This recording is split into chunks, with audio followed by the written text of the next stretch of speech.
और साधना के लिए एक प्रॉपर व्यवस्था होनी चाहिए। गुरु की व्यवस्था पहले थी। साधना का मतलब ये नहीं है कि आप सिर्फ मंत्रों की साधना करें। साधना का मतलब ये है कि किसी भी चीज को जब आप साध लें, जब आप धारण कर लेते हैं किसी चीज को, तो वो आपके अस्तित्व के साथ एकत्व प्राप्त कर लेती है, एक हो जाती है आपके अस्तित्व के साथ, आपके एग्जिस्टेंस के साथ। फिर आपके इशारे पर वो चलने लगती है। उसी को कहते हैं साध लेना। इसमें बहुत सहायता चाहिए गुरु। अच्छा, अब एक और बात याद आ गई, किताब की। हम में से कई लोग ऐसे हैं जो किताबों में उलझे रहते, ज्योतिष पढ़ने वाले खासकर। और कई बार तो मैंने अपनी ज्योतिष टीचिंग की जर्नी में ये फील किया है कि जब मैंने कोई टेक्निक देने की कोशिश की तो कुछ स्टूडेंट ऐसे मुझे मिले जो ये पूछते थे कि इस टेक्निक का सोर्स क्या है, किस क्लासिकल बुक से आपने लिया। भले ही वो टेक्निक काम कर रही हो, लेकिन उनको सोर्स जानना, किताबों के पीछे जाना।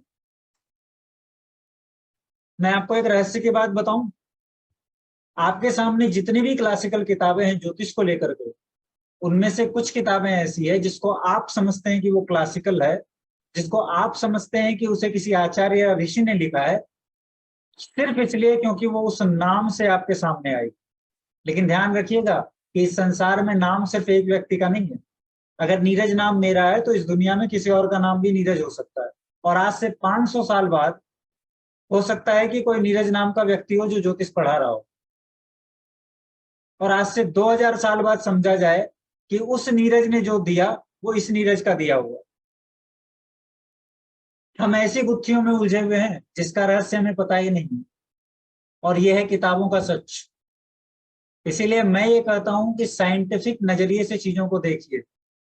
जिस प्रकार से विज्ञान हमेशा से इवॉल्व करता रहा है, ग्रोथ है उसमें, फैलाव है उसमें, ब्रह्मांड में जिस प्रकार ग्रोथ और फैलाव है, उसी प्रकार ज्योतिष की जर्नी या एनर्जी से रिलेटेड किसी भी जर्नी में हमेशा फैलाव होगा और नई टेक्निक्स इस संसार में आती ही चली जाएगी। तो उसके लिए हमेशा तैयार रहिए। अगर आप ये कहते हैं कि किसी फलानी टेक्निक से मैं संतुष्ट नहीं, तो ये आपका निजी मामला। अगर वो इस दुनिया के कुछ लोगों पर काम कर रही है और परफेक्शन के साथ काम कर रही है, तो इसका मतलब कि उसमें दम है। अगर एक दिन के न होने से दिन है लेकिन वो ये स्वीकार नहीं करता कि दिन है, तो इसका मतलब ये नहीं जाएगी। हमारे स्वीकार करने ना करने पे वो ऊर्जा काम नहीं करती, वो ऊर्जा काम करती है, इसीलिए हम स्वीकार करते हैं। और ध्यान रखिएगा, ज्योतिष की टेक्निक का तो पूरा मसला ही यही है कि जब आप स्वीकार करेंगे तभी वो काम करेगी। इसका मतलब ये नहीं है कि वो आपके स्वीकार करने से काम करती है। इसका मतलब ये है कि वो अपने आप को रोके रखती है। वो आपसे एक वो एक्सेप्टेंस चाहती है आपसे कि आप उसे स्वीकार करें, फिर वो काम करती है। ज्योतिष की जर्नी में हमारे साथ क्या होता है कि हम शुरुआत करते हैं सोशल मीडिया से, इंफॉर्मेशन की गैदरिंग से। फिर हमें हाउसेस का पता चलता है, साइन का पता चलता है। फिर हमें लगता है कि अब हमें प्रिडिक्शन आ गया, और प्रिडिक्शन आ भी जाता है, उतने से प्रिडिक्शन आ जाता है लोगों को। मैंने देखा है कि वो प्रिडिक्ट करने लगते हैं, थोड़ी बहुत चीजें ही सही लेकिन वो करने लगते हैं, क्योंकि उन्होंने 2 साल यूट्यूब पे, फेसबुक पे इधर उधर दिया है।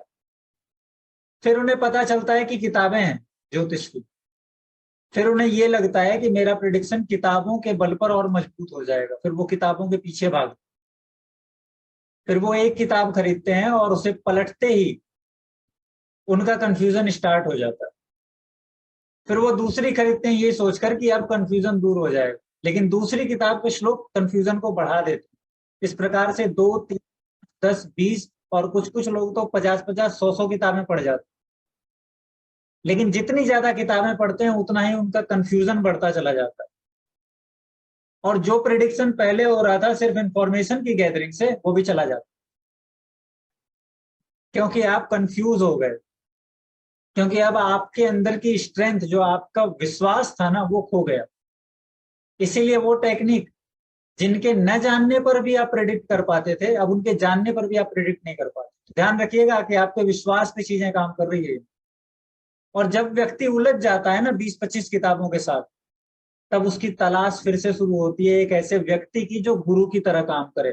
वो फिर उसे उस दलदल से निकाले, श्लोकों के दलदल से, टेक्निक्स के दलदल से निकाले और उसे विजडम प्रदान करे देखने की कि कहां जाकर के मेरा वो प्रिडिक्शन का मामला सही हो सकता है। और एक बात ध्यान रखिएगा कि ज्योतिष का कहीं भी किसी भी एंगल से ये लक्ष्य नहीं है कि हम प्रिडिक्ट कर पाए। प्रिडिक्शन ज्योतिष का बाय प्रोडक्ट है। ध्यान रखिएगा कि आपको ज्योतिष आ गया, उसके पीछे पीछे प्रिडिक्शन चला आता है। प्रिडिक्शन के लिए ज्योतिष कभी नहीं होता। प्रिडिक्शन ज्योतिष का बाय प्रोडक्ट। तो आप अगर ज्योतिष को समझते हैं, ज्योतिष को धारण कर लेते हैं स्वयं में, तो प्रिडिक्शन खुद ही आ जाएगा। ठीक है। तो मैंने आपसे कहा धर्म पत्नी, धर्म पत्नी यानी धर्म यानी नवा भाव। तो ध्यान रखिएगा नवा भाव बहुत जरूरी है विवाह के लिए। सबसे पहले शुरुआत की है मैंने नवे भाव से, 7वें भाव से नहीं, 9वें भाव से। और चूंकि हमारे सामने कुंडली है तो लग्न बहुत जरूरी है। लग्न के बिना कुछ नहीं होगा। लग्न की आवश्यकता बहुत है, क्योंकि सारे के सारे हाउसेस सिर्फ और सिर्फ लग्न को ही सर्व कर रहे होंगे।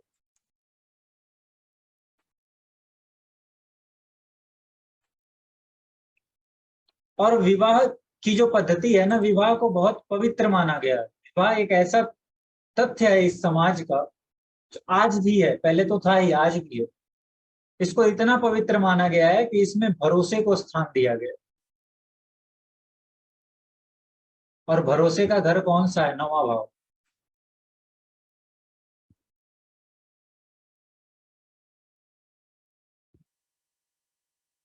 जब भी हम बात करते हैं धर्म की, कमिटमेंट की, भरोसे की, तब हम बात करते हैं अटूट बंधनों।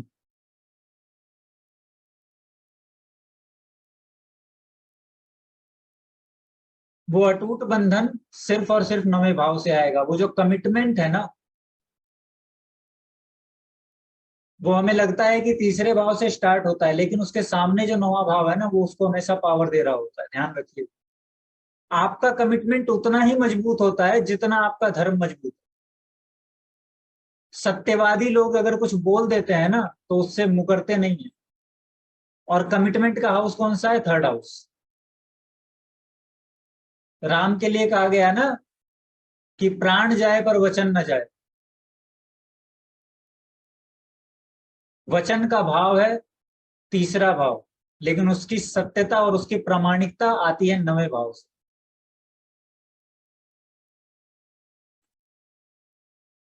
तो ये तीसरा भाव और 9वां भाव जब हमने छुआ ना, तो ये अभी विवाह की तरफ नहीं जा रहा है, ये बस जीवन में है। ये भरोसा, ये पवित्रता, ये जीवन में है। और यही चला आएगा विवाह में जब हम विवाह करेंगे। और भारतीय समाज में, सनातन धर्म के समाज में, कभी भी विवाह को शरीर के प्लेजर के लिए इस्तेमाल नहीं किया गया था। जबकि हम इस पूरी दुनिया में शरीर के प्लेजर को विज्ञान की तरह उपयोग में लाने वाली सबसे पहली जाति रहे, और शायद अंतिम भी। लेकिन उसके बाद भी हमने विवाह को धर्म से जोड़ा। और हम तो ऐसे लोग हैं जो शरीर के प्लेजर को भी धर्म से जोड़ देते। इसीलिए तो हमने पूजनीय ग्रंथ लिखे, जो वात्स्यायन ने लिखे, जो आज आप लोगों के सामने हैं।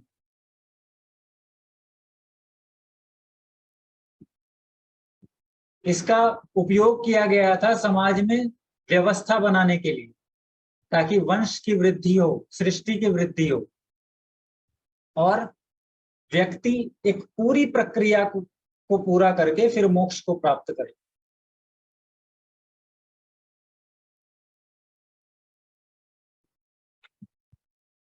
इसीलिए एक बात और ध्यान में रखनी है कि जब हम टेक्निक्स को ध्यान में रखेंगे, तो हम आगे जाकर देखेंगे कि डाइवोर्स तक की टेक्निक दी गई है। लेकिन रियलिटी ये है कि आप कुंडली में खोजने जाएं या फिर आप किताबों में खोजने जाएं, डाइवोर्स का कोई मामला है ही नहीं। क्योंकि यहाँ तोड़ने जैसा कुछ था नहीं। जो जुड़ गया वो 7 जन्मों तक जुड़ गया। सेपरेशन को समय के साथ, अलगाव को समय के साथ डाइवोर्स की संज्ञा दे दी गई।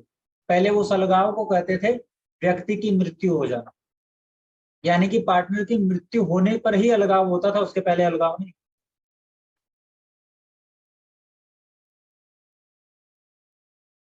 इसके अलावा ये भी कहा गया है कि किसी भी सभ्य समाज का जो आधार है वो है विवाह।